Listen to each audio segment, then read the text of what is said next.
So Give before something, oh, sorry, go ahead. well, it gives people something to look at besides me. So before I pull them up, we're just gonna do like a quick introduction. Mhm. And Kara's gonna start the recording. Yep, I just started it. Okay, great.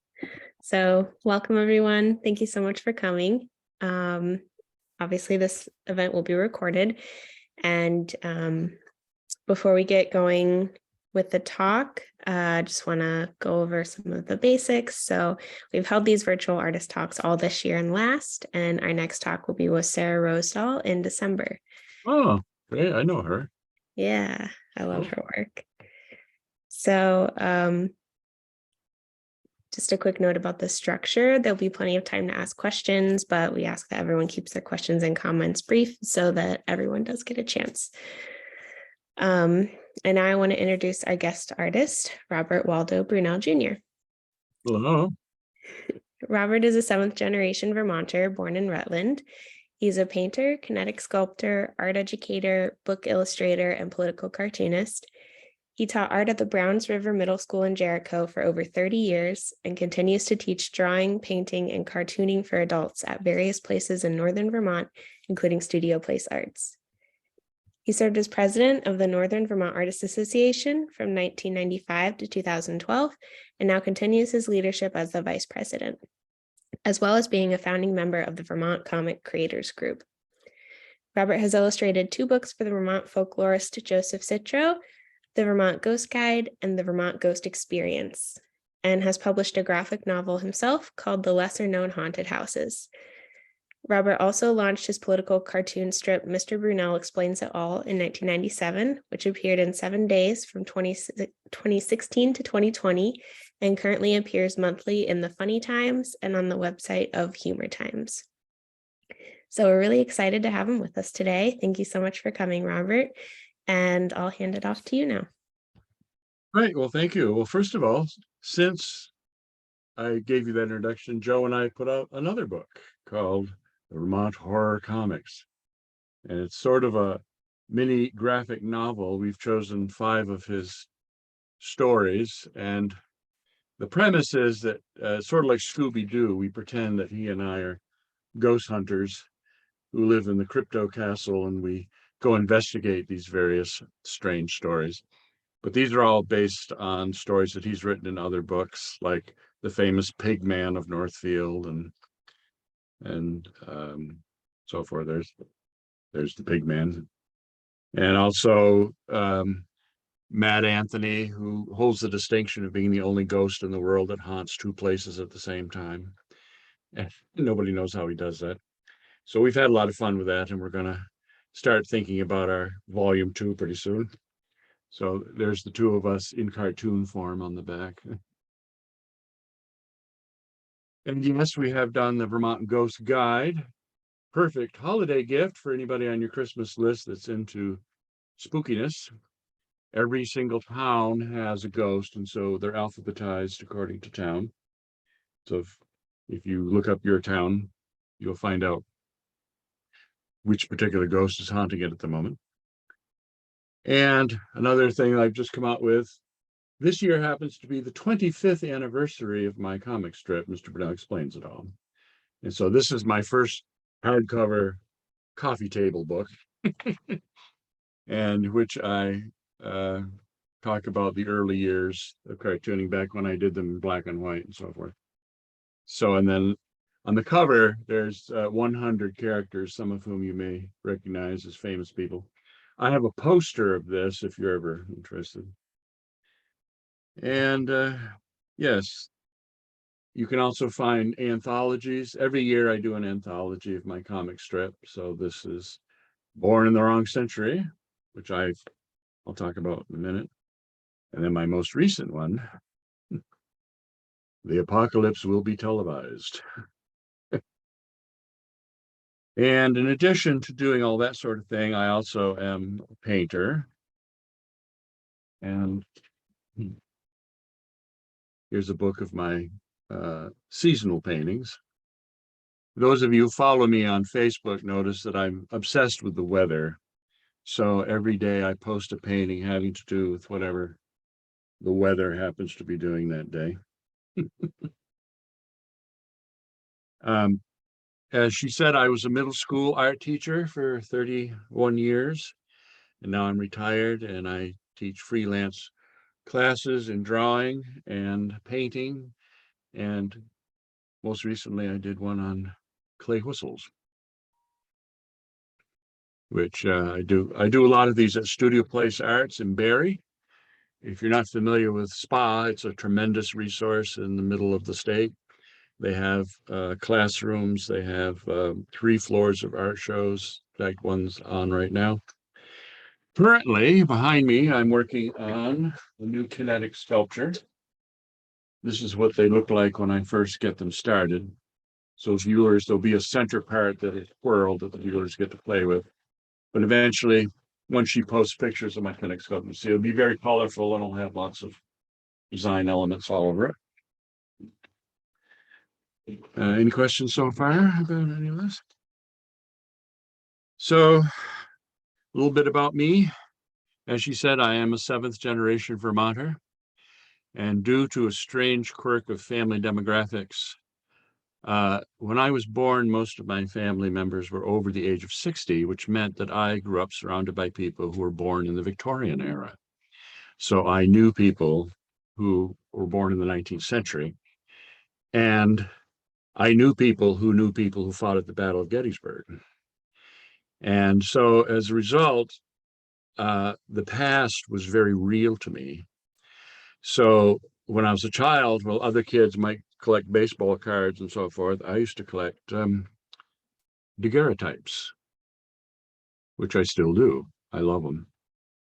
And one of the things I do is I do lectures on the history of photography. If you have a historical society in your town that would be interested, let me know. I have this little dog and pony show I do about 19th century photography. So the bed I slept in as a child was built in 1818. And instead of listening to rock and roll records, I used to listen to Al Jolson on my 1911 Victrola. So when I went to college, I was a history major, actually, and as was my sister, who went on to become a history professor. But I took a lot of art classes at St. Mike's, and old Roy Kennedy, who some of you may have heard of, very well-known artist, he was a very gruff sort of fellow. He said, "Brunelle, you're better than all my art students. How come you don't become an art major?"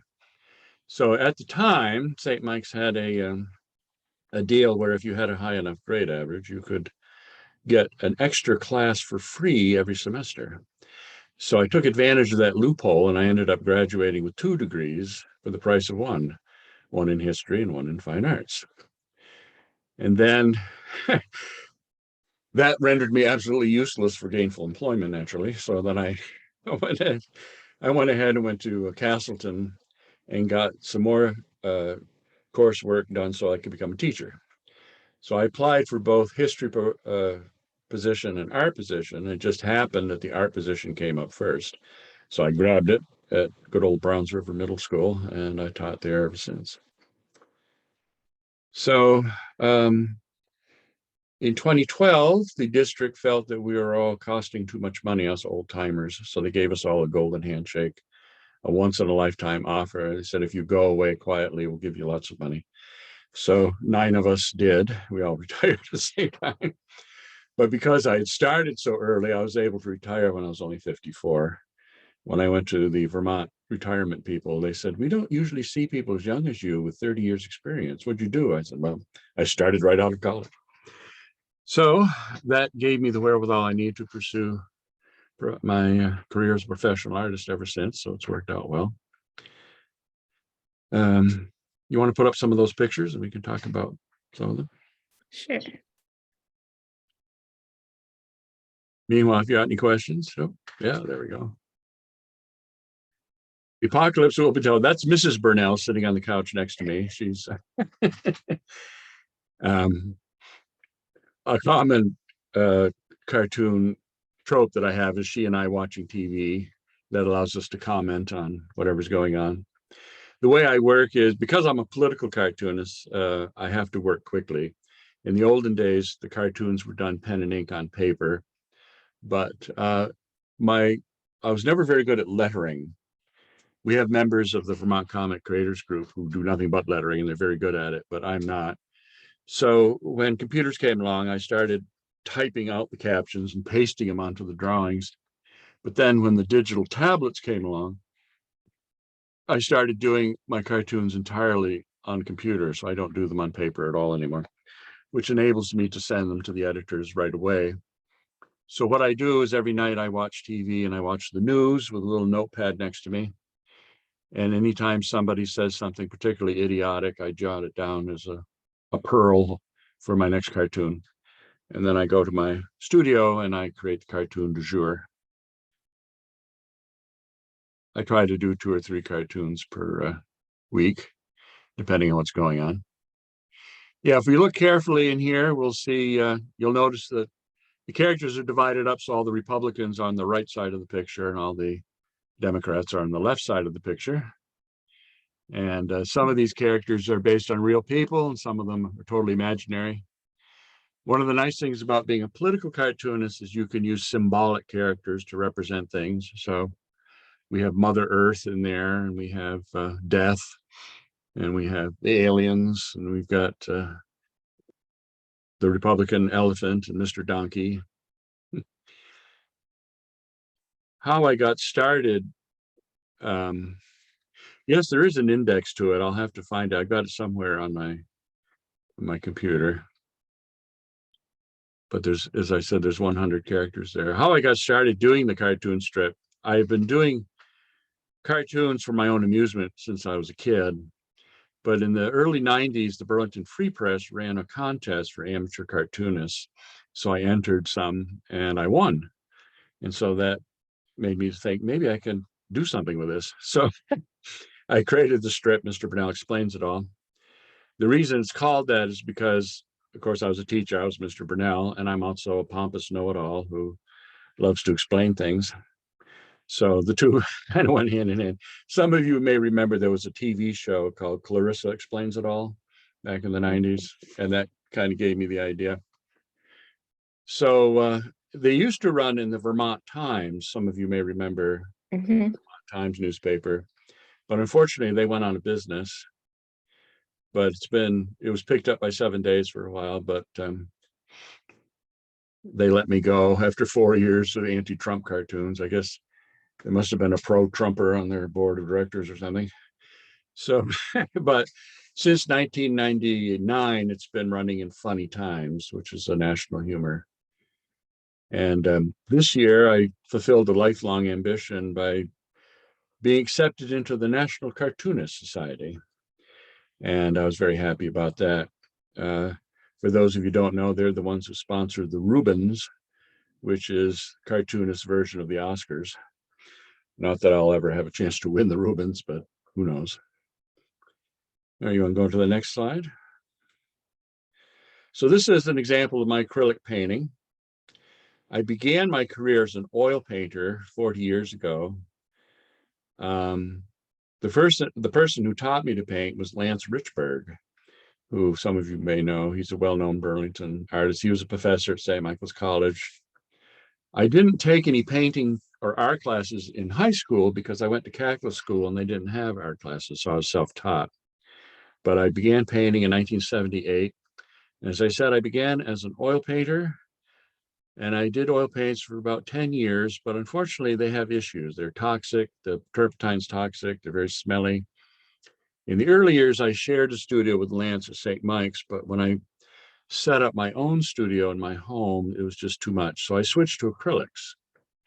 But I ran into a problem because art galleries didn't like acrylics in those days. They had this snobbery about them. You know, acrylics were only for crafters. So if I brought oils and acrylics, they would accept the oils and not the acrylics. So I went back to oils for a little while longer. But then in the late 90s, I switched again. And by then, attitudes had changed and acrylics themselves had gotten much better. So now I work exclusively in acrylics. They have a lot of advantages. And I teach acrylic painting. I'm sort of made myself the evangelist of acrylics. So whenever I go to teach art class, I try to convert oil painters into acrylic painters. So this is part of a series of 3 little paintings that I recently sold at the Bryan Memorial Gallery.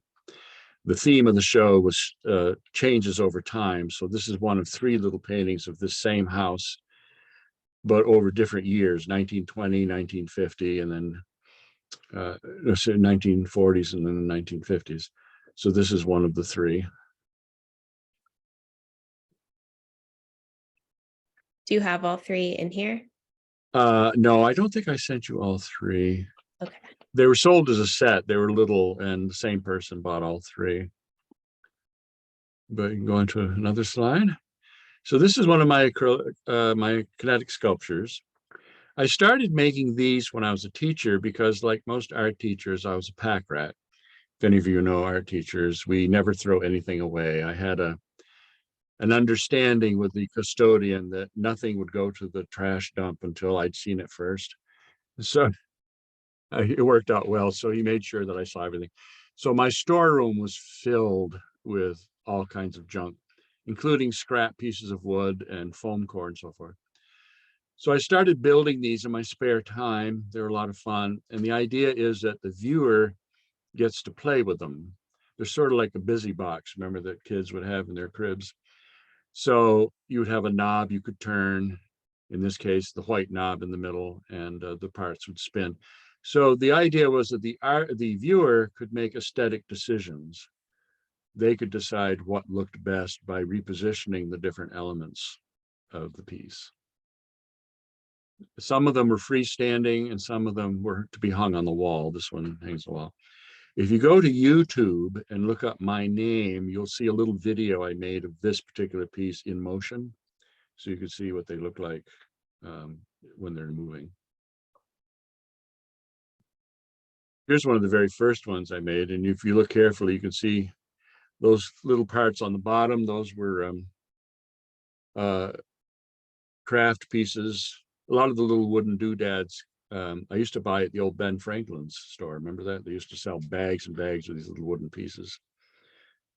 And so this has 2 or 3 parts that you can spin. Anywhere you see a white knob, that's the part you can move. So this is an example one that sits on a pedestal. Robert, are these in galleries or where do you show Yes, these? I exhibit them. In fact, the ones that I'm making right now are going to be part of a show at Studio Place Arts about sculptures. It's called Whir, Clank, and Bloom, I think is the name of the show. And it's about machines turned into sculptures and so forth. And so, yeah, and I've exhibited these in the past. I've sold several of them over the years. I had a solo show, I think it was in 2014 at Space Gallery in Burlington. The name of the show was Playtime. And I had about 25 of these and people could go in and play with them. And half of them have been sold and the rest are gathering dust down in my studio. I have 2 studios in my home. I have a large one down cellar where I do this kind of thing. And then I have this little one that I'm in now, which is my library. You can see behind me, I have thousands of books. And then I have my easel behind me, and that's where I do my painting. And then the computer that I'm talking to you on, this is how I do my cartooning and book illustration work. I love that you encourage people to play and touch and press and turn and yeah, kind of engage the viewer. Well, again, it comes from having taught children, let's touch, let's play. And is that foam core? Oh, sorry. I'm sorry. Is that foam, cut out foam core? Parts of it are. It's made out of a combination of Luan, which is very thin plywood. Yeah. And foam core. And the little shapes are actually pre-cut wooden craft pieces that you buy by the bagful. Right. And it's all held together with Elmer's glue. And then it's painted with acrylic paint. And one of the things I love about these, as opposed to my regular painting, is they're completely abstract. So I don't have to think about subject matter. I can just play around with shapes and colors. And it's hard to tell in this photo, but I begin by painting the whole thing black. and then create colors for the individual parts. And against the black background, it gives the sensation that they're kind of floating in space and that they're projecting out to you. And there's multiple layers that you can look down. The picture doesn't really do it justice, but if you see one in real life, you can tell what I'm talking about. You can see down into the depths, and there's always something more to discover. Yeah, show me the next one. Oh, there's Joe and me. For those of you who don't know, Joseph Citro is a folklorist and scholar, and he's an author. He writes both fiction and nonfiction, and he's Vermont's leading authority on everything that's spooky and unusual in Vermont. Melinda Moulton just did a podcast with him recently. So when we created our book, The Vermont Ghost Experience, there's the two of us on the cover pretending to be the Eddy brothers doing a seance. But we needed authors' pictures. So he said, let's look like Victorians. He says, I'm going to wear my fez, and I'm wearing a Victorian smoking cap.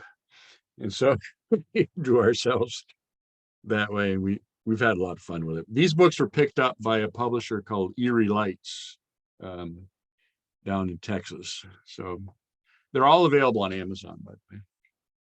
This book, The Vermont Ghost Experience, is based on a series of radio essays that he used to read on Vermont Public Radio that you may remember back in the 90s. That's when I first heard of him, is when I listened to his stories on Vermont Public Radio. We became friends, actually, through the miracle of Facebook. We had known about each other's work for years, but we had never met. But we connected on Facebook, and then we decided to meet in person about a decade ago. And we formed this partnership, and we've been doing these books and things. We've also done posters. I think you've got a picture of it, Sarah. We did the Vermont, did I send it to you? Let's see.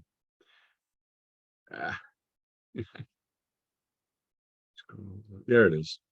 Vermont, there you go.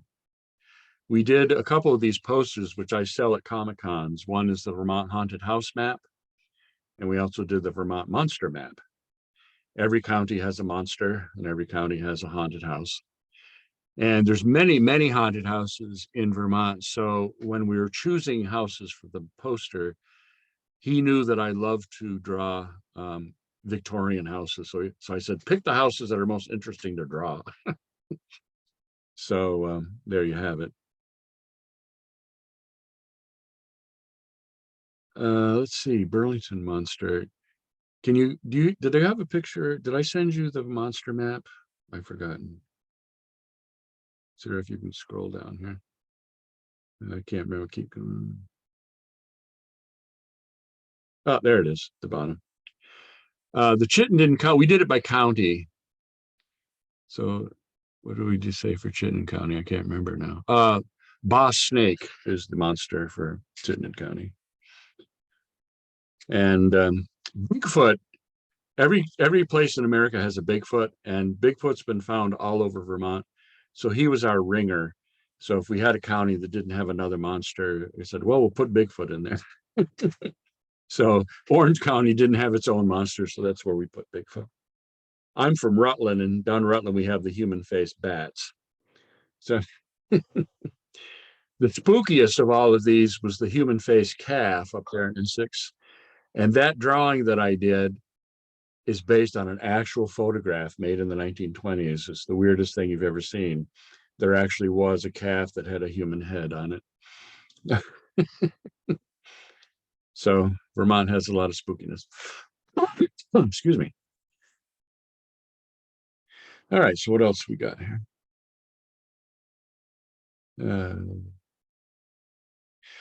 Yep, yeah, let's look at that one. As I said, Vermont Horror Comics was a lot of fun. The cover is based on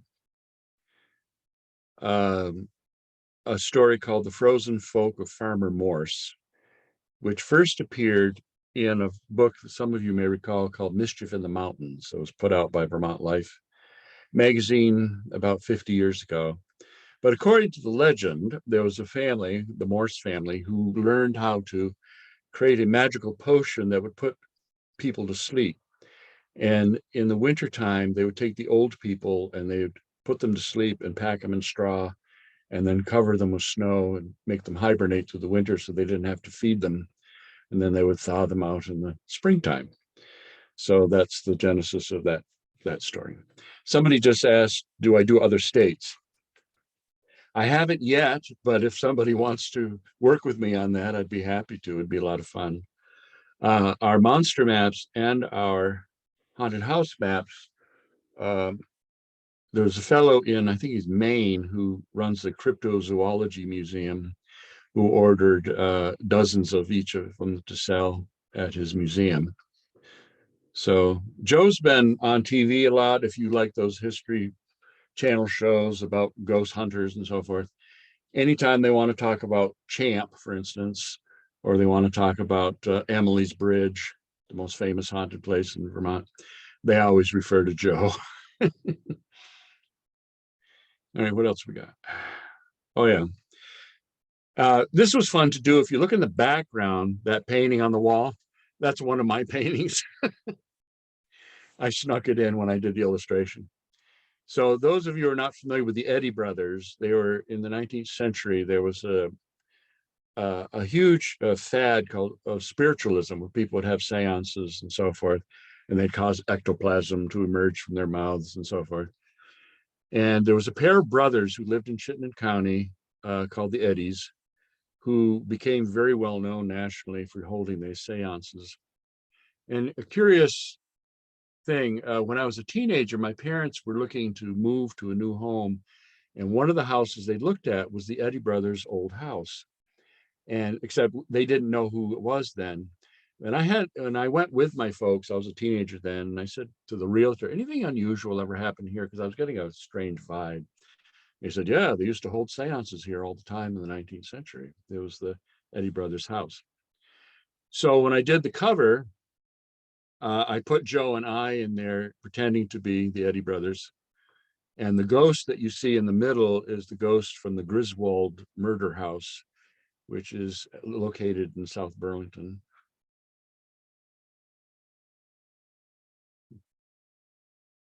Now, the Ghost Guide, this is a reprint of a book that he made with Steve Bissette 20 years ago. And those of you who are familiar with comics, Steve Bissette is a very well-known cartoonist. He worked for Marvel and DC, and now he lives in Southern Vermont. And for a long time, he taught at the cartoon school down in White River Junction. And he's a good friend of Joe's, and he's a friend of mine. So he and Joe had made this back 20 years ago. So Joe said, let's do a reprint of it. But at the time, Steve was too busy, so Joe and I did it instead. The cover is based on a story about a fellow who buried people in the front yard of his farm. So that's what he's up to. The Headless Woman was from Castleton. A lot of haunted mirrors stories for some reason. So this was a lot of fun to do as well. And I'm trying to think. This was also published by Erie Lights out of Texas. So if you tell me your town, I'll look up and see if I can find a ghost for it. Burlington again. Burlington? Burlington? You know, let's see. Burlington has several. Let me see here. The UVM is haunted. The hospital, I mean. Isn't there there's a lot of, I went to a ghost walk. There's a lot of factories down off Pine Street that have a lot of ghosts. There it is right there. The ghost of, what was her name? The cotton mill ghost. Yeah, Joe showed me where it happened. You're right. It was down in the old North End. And then there's a house on North Street that's haunted. And one of the most haunted places in Burlington is UVM, the Converse Hall. Converse Hall, that's right. Every college has a ghost, actually. How about South Burlington? Did we do South Burlington? Let me see.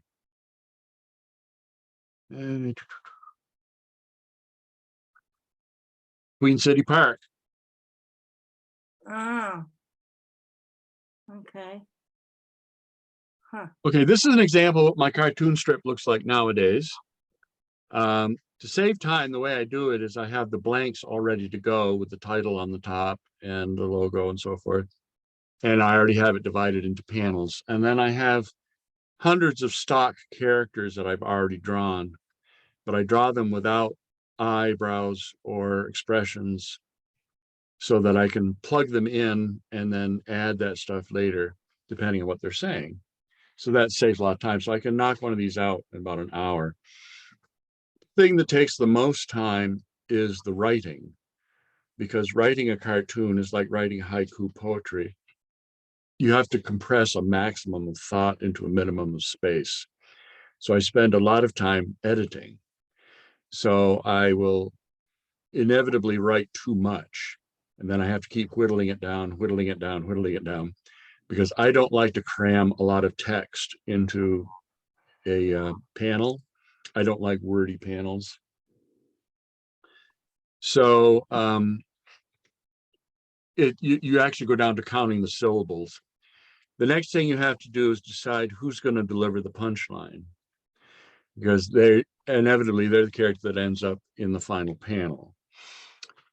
And sometimes I'll have jokes within jokes. So sometimes the top three there'll be a punchline in panel 3 and then the big punchline in panel 6. And proofreading is not my forte. So inevitably when I post one of these, someone will private message me, you misspelled that word.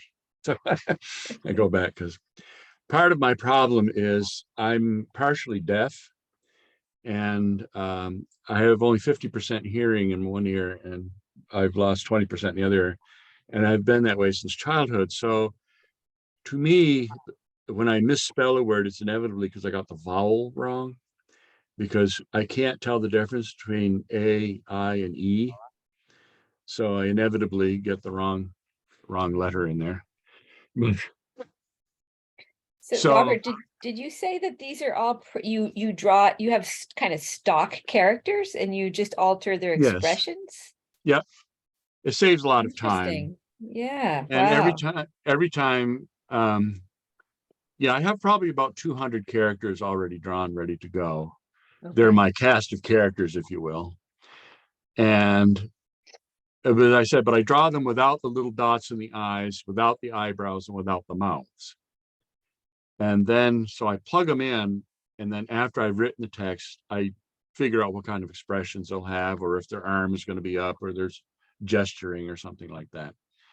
Anytime somebody new comes along in the news, I have to learn how to do a caricature of them. So, yeah, can we go back to the 25th anniversary cover? There it is. Yeah. And can we zoom in a little bit on that? Go in real little bit more so they can see. I don't know if you guys are looking at this. There you go. So if you look in the middle here, you can see there's Oprah Winfrey up there. There's Ted Cruz. There's Kim Jong-un. There's Biden. There's Putin. Dr. Arnold Fauci. Schwarzenegger. Over there, Joe Rogan. There's Mark Zuckerberg up there with the F. Yeah, and then if we go down a little bit towards the bottom, there's Trump. Huh? Who's the cloud head? Clown head. Cloud. Oh, Cloud. That's the Cloud. He's the character, the computer Cloud. I did some cartoons about him. You'll notice his tie says 100101010. Yeah. The Cloud got so powerful he became sentient, and he plans to take over the world, but unfortunately he's too crammed with cat videos and porn videos, so he can't actually do anything. I can't see the Cloud. Where is it? Oh, it's back up. You got to go up. Yeah, there he is with the green. Yeah. And there's the China Dragon. There's Death. There's Wayne LaPierre, the gun guy. Who else is up there? Old Father Time. See who else? Mr. Potter from It's a Wonderful Life in the wheelchair there. God, of course. the devil, Krampus, and Santa. Let's see. Who's the giant breast in the blonde? Oh, that's Tawny the Solitary. stripper. Next to her's my stock character, the movie mogul, her agent. Next to Zuckerberg is the robot. That's the Facebook censor Puritan 2000 robot who selects Facebook posts at random and just censors them for no reason. There's Ruth Bader Ginsburg, or the ghost of Ruth Bader Ginsburg, talking to Clarence Thomas. Where's that? The scary clown, the Okay. stock character of the scary clown, and Oh, next to him the that's KKK Bruce. guy. Oh, right. I see now. Okay. I'm sorry? I see it now. Yeah. It's funny. I did something similar when my brother and I started it, but it was like back in 1970. It's so fun because you just pick out different people. Yep, there's the ghost of FDR. There's the anonymous hacker with the mask. There's Mitch McConnell, who looks like a turtle. Dr. Fauci glaring at Joe Rogan. Kamala Harris. The ghost, that's Fred Trump. A lot of people don't remember, but Fred Trump was just as bad as his son, Donald Trump. His father, yeah. Yeah, Fred was so awful.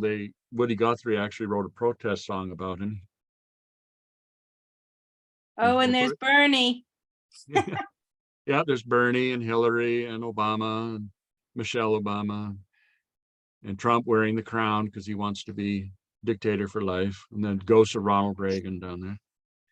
Uncle Sam. And of course, then me and Mrs. Brunelle, the main characters. So, yeah. So the problem is a lot of newsmakers are very bland looking old white men. So it's hard to do character stuff. So you got to figure out some distinguishing characteristic to make them look humorous. Can you get a copy of that on your Facebook page or on your website? The book, you mean? No, this The poster? poster. I can mail you a poster. I'm selling them for $11. Just email me.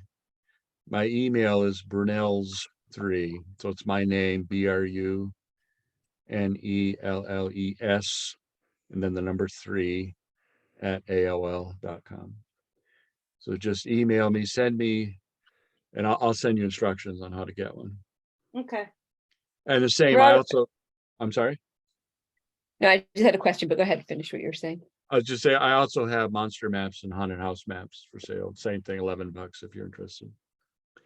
Let's do the Merchant's Row painting. Yeah, there you go. This is part of a series that I did. I had a show at the Emile Gruppe Gallery this summer called The Old Neighborhood. And it was a series of paintings I did based on historic photographs, vintage photographs of my hometown of Rutland. My family's lived in Rutland since 1905. And one of my first jobs is I was the curator of the Rutland Historical Society Museum. And we put together a book called Rutland in Retrospect back in 1976.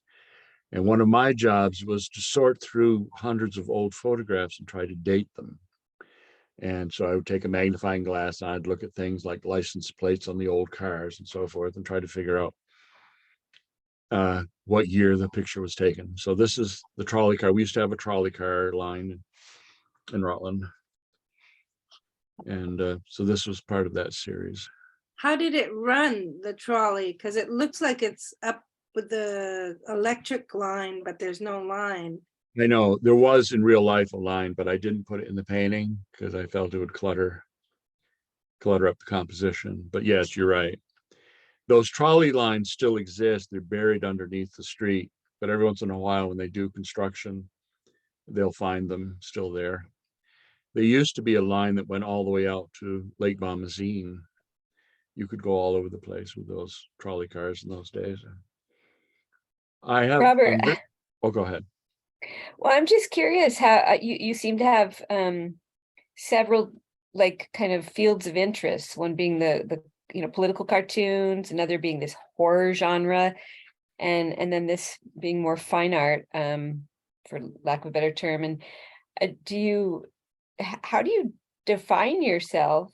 And then also, how do you divide your time? Do you have a priority among those categories? And are those the right categories? And Kinetic I- sculpture too. kinetic Yeah. sculpture as well. Yeah, I right, know, right. sound like.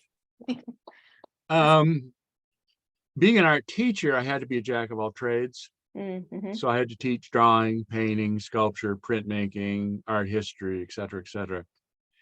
And I'm a little bit obsessive compulsive, so I can't sleep at night unless I've done something creative. So my agenda is I do at least 2 cartoons a week. I try to create either a painting or a sculpture every 10 days. And then the book projects come and go depending on who I'm working with. And if I'm working on a book project, then we sail ahead on that as quickly as possible. I do comic cons in Vermont 2 or 3 times a year. So I try to have a new title every time to something fresh that I can sell. Just recently, I did the Nonfiction Comic Fest at the library in Burlington, sponsored by Andy Kolovos. That was a lot of fun.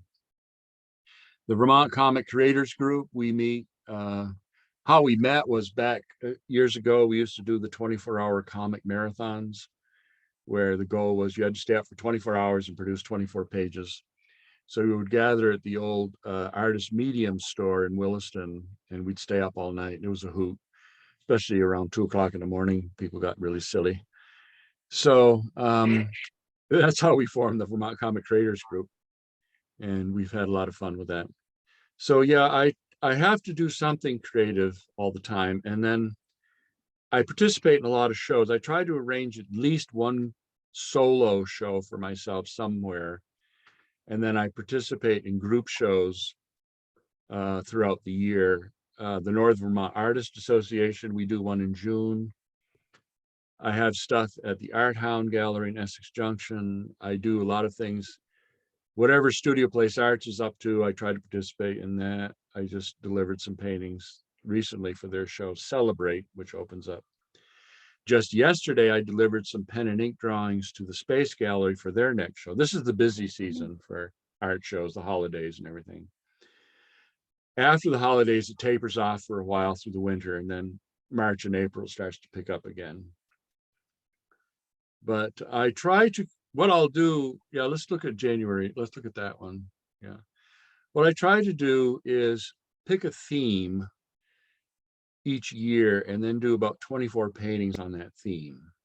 Because I have found through trial and error that 24 is the perfect number for a solo art show. Not too few, not too many. It's just right. It seems to work. So I try to keep about 24 paintings on hand, ready to go for a solo show. And so I noodle around. So I'll pick themes like, let's see if I can find my collection.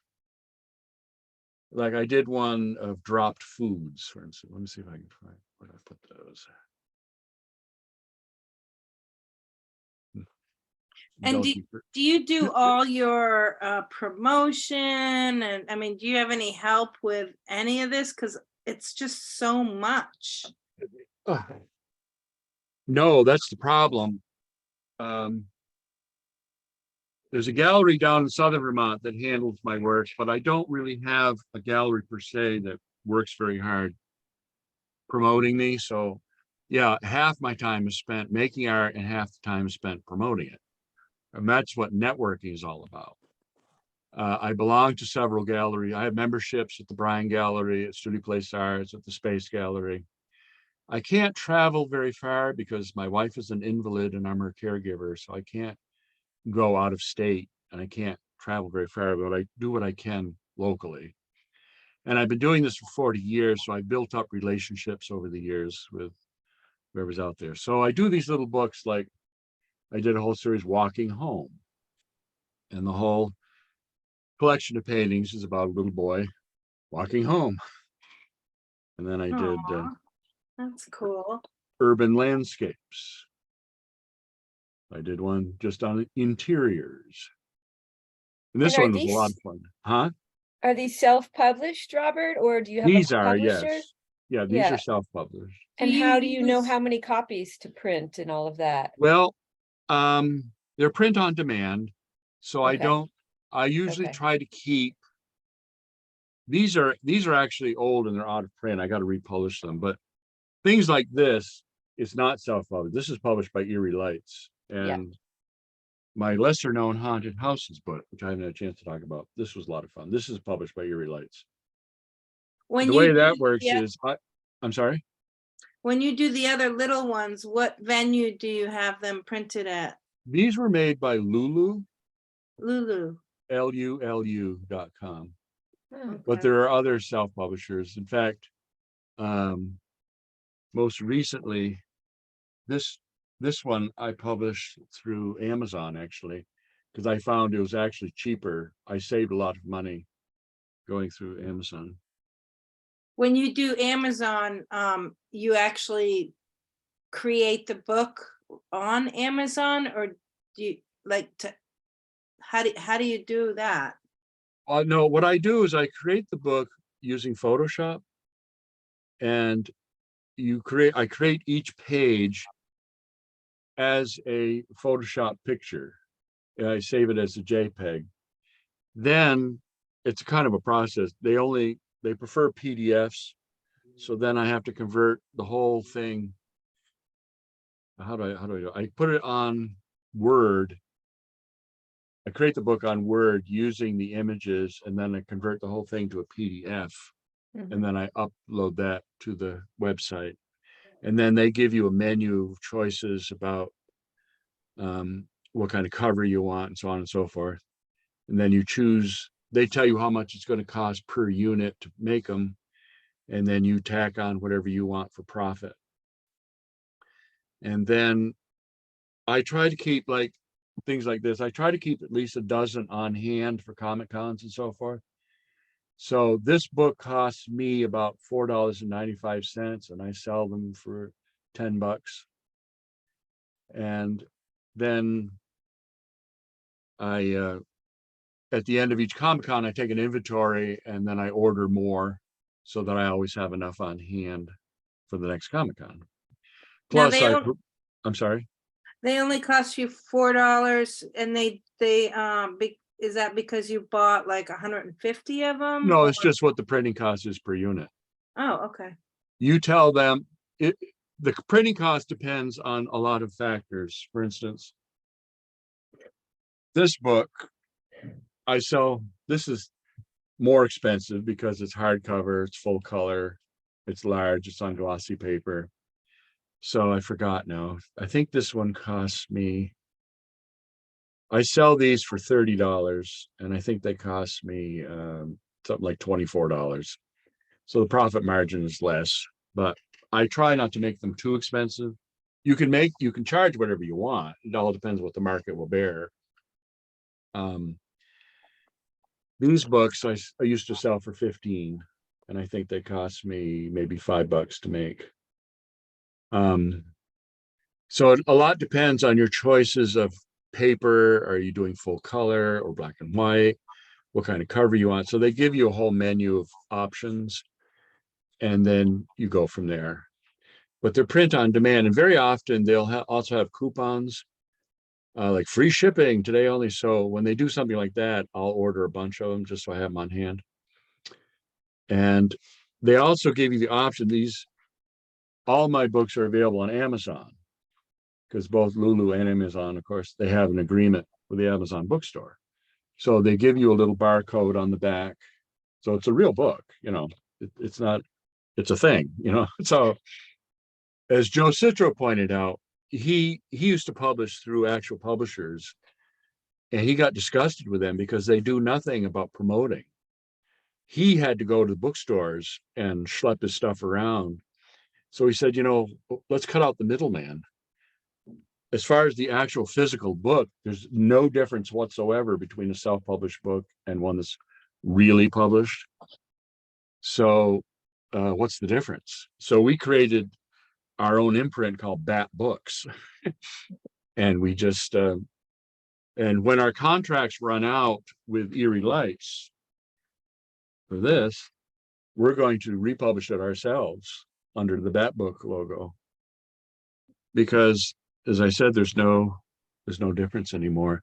Unless you're J.K. Rowling, you know, you're not going to make a fortune publishing books anyways. So, and the nice thing about print on demand, like something like this, like with Erie Lights, you get like a 2-year contract and then they're done with you. Whereas if you self-publish, it never runs out. It'll last forever. You can print them as often as you want. There's no upfront cost either. It doesn't cost you a dime to make the book. The only time you pay anything. So you could just direct people to Amazon and have them buy it. And then what happens is Lulu will send me a check every quarter for my royalties, depending on how many they've sold. So it's up to you, you know, how vigorous you want to be about promotion. So I use social media a lot and I just keep flogging it. And yeah. So it's about 1 o'clock now. Yep, So okay. if you have any final thoughts you want to share, or if anyone has a final question. Any questions? Just on social media, how aggressive are you on social media, Robert? Is that your main form of promoting yourself? Pretty much. Because I'm old, I use Facebook. I don't get into TikTok. And when Musk took over Twitter, I abandoned my Twitter account. So for me, it's mostly Facebook. But I've gotten all kinds of jobs. I've sold paintings all over the world through Facebook. If you know how to make Facebook work for you, it can be very lucrative. I just recently got a very lucrative illustration job from a guy in California via Facebook. So, but you have to work. I consider Facebook a job. So every morning I turn it on, I promote whatever I'm doing. I talk about whatever show I'm in. I promote my latest artwork. You carefully build up a friend list based on people that you know are interested in your work and so forth. And it can work for you if you know how to use it. Do you boost posts on I Facebook? haven't felt the need to do that. It's interesting. My cartoons, every once in a while, one of my cartoons will go viral. I did one a few years ago, and it's funny. It's like going down a river, and every once in a while you hit a rapids, and suddenly, and sociologists call them nodes. Out there in cyberspace, there are these nodes of people who are super interconnected. And if you happen to connect to a node, suddenly you're on the superhighway of going viral. And that happens to me every once in a while. There are political organizations where they'll pick up one of my cartoons. I had one that was shared 200,000 times. So if you figure each one of those is 100 people, you're looking like 2 million people have seen my cartoon. Wow. So, you know. Do you think there's a better time than, I mean, sometimes I've posted because, you know, it's like super late and I'm like, oh, I got to get something on there. Do you think morning, or do you post like several times during the day so that those are night owls will get it and then the morning risers will get it, and because otherwise it can get lost in the thread? I usually do my most important post first thing in the morning. So if I've got a new cartoon that I make at night, I don't post it till the following morning. And I find Saturdays are a great time to post because weekends everybody's. So I do a cartoon du jour and a painting du jour every morning. And then throughout the day, I'll go back and maybe share something that I found amusing or whatever, you know, the less important posts throughout the day. Now you say you do a painting every morning, like you put out all the paints and sit down. No, I mean, I post a picture of a painting. I got 40 years worth of paintings. Right. Okay. But I try to create a new painting about every 10 days. Or sculpture, depending. Sculptures are a little more time consuming. But the deadline for this, I got to get this done by next week because deadlines are a great motivator. So if I see a show coming up and this says submission deadline next week, that lights a fire under me to get going. I love deadlines. I just want to say, Robert, I've really enjoyed this talk. I found it so useful, Oh, interesting, good. practically helpful. Mhm. And then as a bonus, I love your art. Well, thank you. Thank you. Yeah, so thank you so much for sharing all the sort of practicalities as well. I feel like, I don't, if you'd be willing to come back sometime Oh, and talk more absolutely. about that, Anytime. because we're all artists here, and Oh, and sure. all of the ways what you've learned about how to sell your art is just so helpful.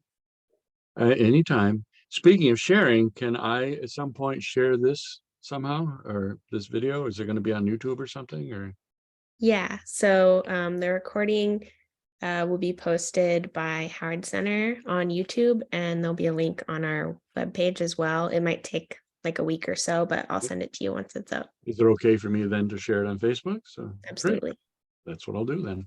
Yeah, Well, thank you all, and I'll be Thank happy to you. come back anytime. awesome. Yeah, Thank thank you so you. much for Thanks so coming, much, everyone. Robert. And one other thing, if you go to YouTube and look up my name, you'll see 3 videos of me with a podcast called Story Comic. And so if you're interested in the history of cartoons, I have 3 lectures about the history of cartooning. Awesome. That All sounds right. great. And Funny Time still exists. It does.